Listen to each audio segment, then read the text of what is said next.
My name is Matt Hess. I'm the founder of River North Brewery here in Denver, Colorado.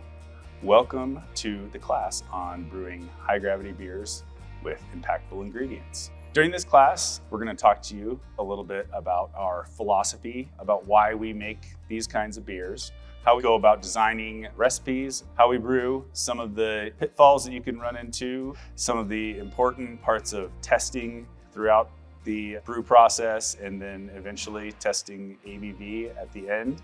We'll talk to you a little bit about how to package these beers and also about some of the adjuncts that we use and how we like to use them.